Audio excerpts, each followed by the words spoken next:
Anti-intello 2.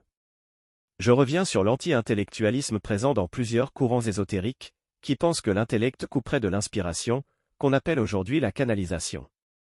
Je pense que la vraie raison pour laquelle Sri Aurobindo, que je nommais ça ici, disait vouloir se distancier des intellectuels, c'est qu'il voulait marquer sa distance vis-à-vis de la théosophie. Il faut savoir que le centre international de la théosophie était à Madras, à savoir la ville actuelle de Chennai, qui n'est qu'à 180 km de Pondichéry, où se trouvait donc ESA en 1926. Là, sévissait Madame Annie Besant et Lyd Bitter. Donc quand ESA dit qu'il veut se distancier d'une approche intellectuelle de l'occulte, c'est vis-à-vis de la théosophie. La théosophie ne se disait pas spécialement anti-intellectuelle, même si en son sein certains se déclaraient tels, qui étaient les moins intéressants, les plus proches de l'ésotérisme purement superstitieux. Or BDM, alias Bernard de Montréal, lui s'est totalement inspiré de la théosophie dont il reprend plusieurs concepts, même s'il les détourne de leur sens initial, avec des mots tels que plan astral, éther, plan éthérique, initiation solaire ou lunaire, qui sont à mon sens les termes qui marquent ce qu'on nomme le New Age, notion elle aussi inventée par la théosophie.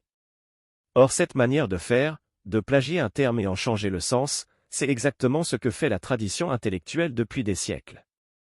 Donc BDM est un intello anti-intello. La raison pour laquelle la théosophie a apporté ce langage, totalement inédit avant lui, est qu'elle abordait des sujets que les intellectuels et philosophes des époques précédentes avaient toujours rejetés. S'inspirant surtout de l'hindouisme, mais aussi du polythéisme de l'Égypte pharaonique, il n'existait pas de mots pour parler de ce qu'elle évoquait, donc la théosophie est partie de termes repris à l'hindouisme. Elle introduisait également la canalisation, à savoir le fait de recevoir des pensées d'ailleurs, sans les associer à Dieu, comme dans les cas de ce qu'on nomme les saints dans le christianisme. Ce que Sri Aurobindo nomma le supramental, mais comme vous le voyez il eut besoin de le désigner autrement que ne le faisait la théosophie, comme pour s'en démarquer. Le fait que BDM reprenait les concepts des autres donc, c'est justement le propre de toute démarche intellectuelle. Il ne pouvait trouver l'inspiration autrement, comme pour tout intellectuel, mais il avait besoin de le cacher, pour faire croire qu'il l'aurait trouvé seul, sans l'aide de personne, par l'unique truchement de ce supramental dont parlait SA. Alors qu'un intellectuel honnête reconnaît ses sources, BDM les a cachées, pour faire croire qu'il ne serait pas un télo, pour faire croire que ses idées lui seraient venues par le supramental, et non pas par la réflexion. Or son supramental ne veut pas dire la même chose que celui de SA, là où on voit bien qu'il y a emprunt puis, changement comme le font tous les philosophes, sans avoir besoin de faire croire être inspiré par des dimensions supérieures. La notion de supramental de BDM est proche de celle de SA, mais avec des petits points de différence. Pour SA, le supramental est le principe de connaissance qui transcende le mental humain, et qui permet à l'homme de réaliser sa nature divine. Il considère que le supramental est en train de descendre progressivement dans la matière, et que certains êtres humains, comme sa compagne spirituelle mère, ont pu en faire l'expérience et en témoigner. Pour de Montréal, le supramental est la dimension de la psyché humaine qui est reliée à la connaissance universelle, et qui est le but ultime de l'évolution de la conscience. Dans un cas le supramental descend sur la terre, dans l'autre l'homme doit monter vers lui, en se construisant un corps spécial, le double ou le corps éthérique.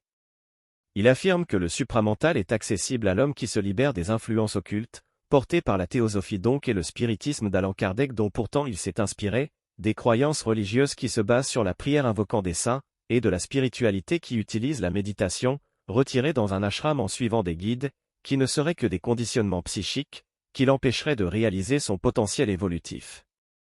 BDM déclare avoir vécu une fusion psychique en 1969, terme qu'il reprend à l'alchimie, qui cherchait la fusion des métaux.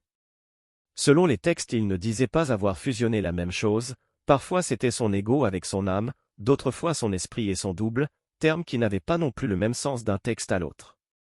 Il indiquait que la connexion au supramental aurait été réalisée pour la première fois en 1969, sans dire que c'était par lui-même, espérant que ses adeptes le comprendraient, ce qui ne leur échappait pas, et dont ils font une fierté qui frise au culte de la personnalité.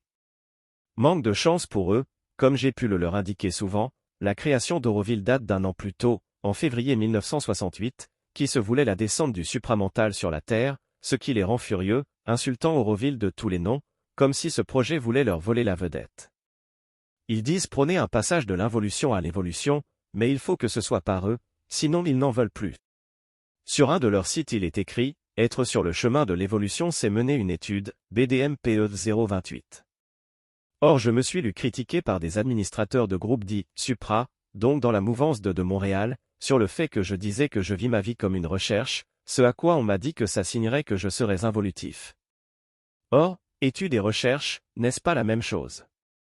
On retrouve toujours cette idée que les supras de BDM se voient comme une élite, qui a des droits que les autres n'ont pas. Leur homme nouveau ne semble intéresser ces gens qu'à condition qu'ils en soient les uniques promoteurs, ce qui nous rappelle les religions qui se voulaient les seules à sauver l'homme. D'ailleurs le mot « Nouvel Age » est formellement interdit d'utilisation par les adeptes de Montréal, qui nous parlent d'un « homme de demain », d'un « homme de l'avenir », qui n'aurait, nous assure-t-il, rien à voir avec le projet New Age, à qui ils reprochent d'avoir l'implant du Sauveur. Là encore, la notion d'implant renvoie à l'idée d'être sous l'emprise de l'astral, ce qui ne serait pas le cas de leur maître à penser. Eux me disent, quand je les questionne sur le sujet, qu'ils ne feraient que suivre des instructions, ce qui serait totalement différent.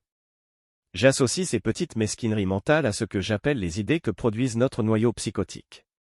Vous savez qu'avant que les médicaments ne deviennent le moyen de pronostic des différents types de fonctionnement psychique, on utilisait une grille qui séparait le monde d'une manière duelle, soit névrotique soit psychotique, et une solution de compromis existait qu'on appelait « borderline », terme qui a été galvaudé dans les années 2000, mais qui voulait dire au départ aménagement entre les deux premiers modes de structuration de soi-même.